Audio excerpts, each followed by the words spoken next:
We have been taught for a long time, and we are victims, and we pay the consequences, that knowing how to distinguish good from evil is something that harmed us. The best thing is to believe that everything is good, that we can do whatever we want, and by doing whatever we want, we will have no conscience of guilt.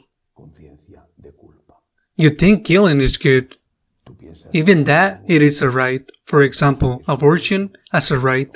So you kill, and you have no conscience of guilt.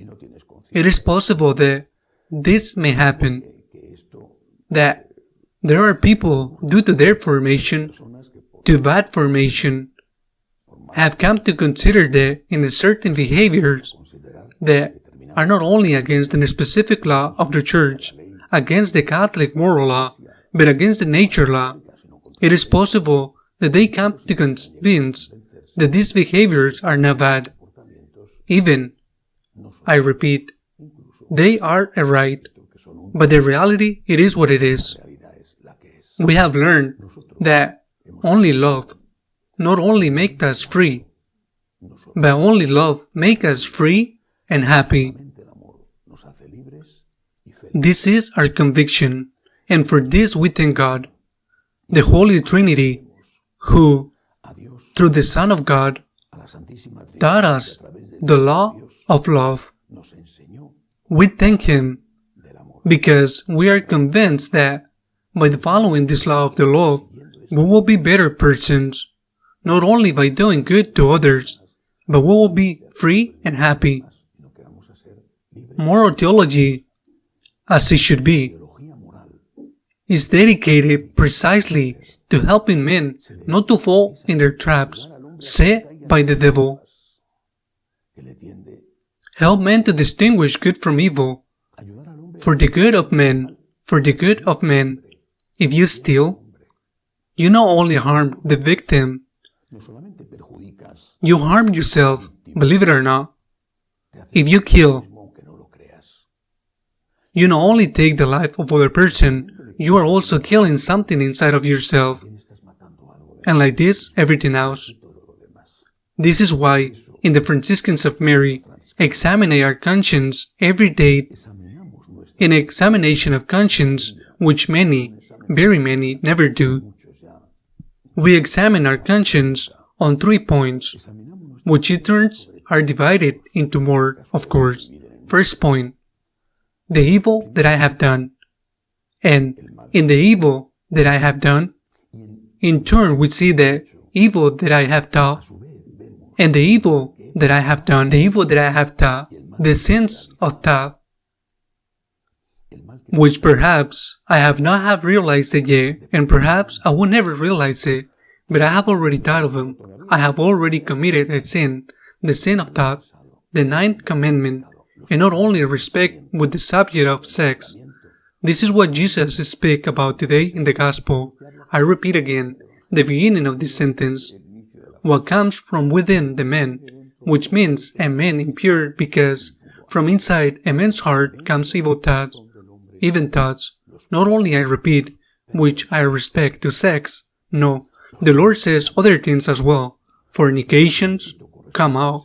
They could be about sex, but theft come out. Before committing a theft, you have planned.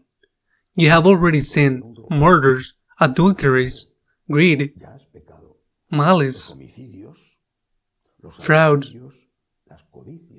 debauchery, envy, slander, pride, frivolity. First, you have thought about it, and then you have committed or not.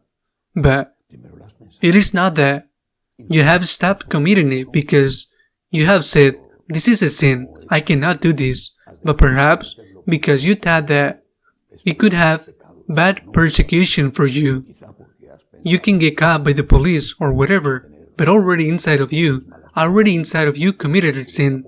You have wished evil to that person. Either you have planned or you have enjoyed planning. How could you harm someone? Or how could you suffer even if you did not intervene? The Lord invites us to control our thinking, I repeat, for our good. We are not short party poppers. We are not people who dedicate ourselves as if they enjoy it to tell people what they cannot do. The church, because that is what Jesus taught us, is dedicated to tell people how they can be happy. And to be happy, one must love. And in order to love, it's inevitable, indispensable to control our thoughts. You will not commit, you will not have bad thoughts. That is why when we begin Mass, we say, I confess my thoughts, words, and deeds. Then come the words, I repeat, sometimes are done, and sometimes they are not. Sometimes they are done, and it is a double sin to have thought them and to have committed them. If you don't do them, you have committed only one sin, the sin of having thoughts about it. The second of which we examine, the conscience, is good that we have failed to do.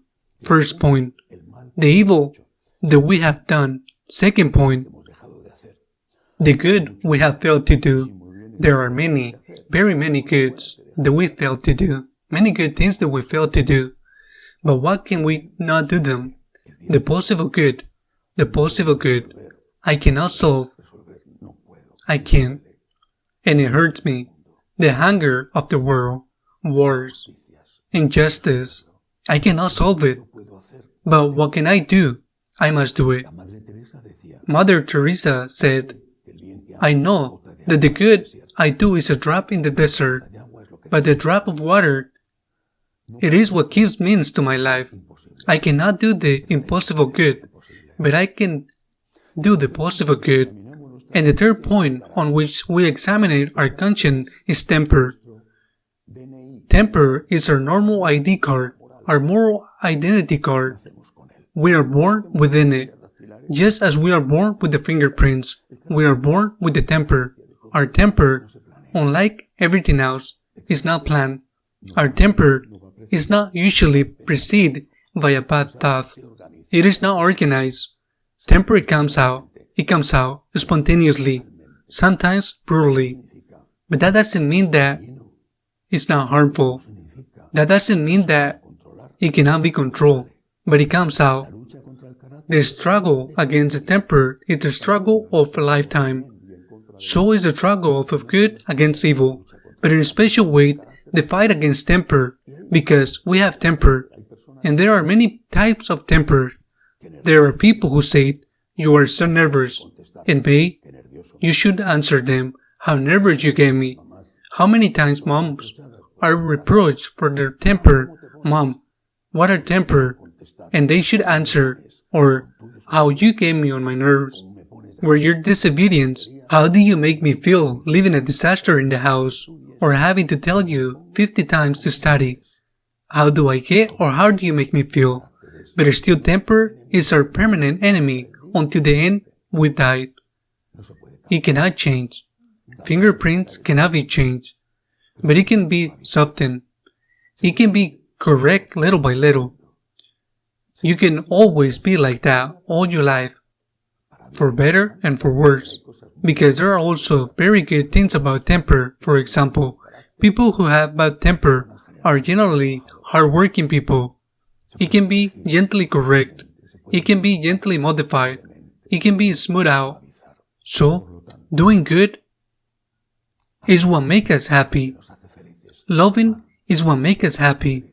But to love, we need to be taught to love. That is to say, we need moral theology, the light for the conscience, and it is necessary to examine ourselves on thoughts and deeds, on the evil, thought or committed, on the good that we must do, to extend our possibilities, and about our daily struggle to control our temper. May God help us.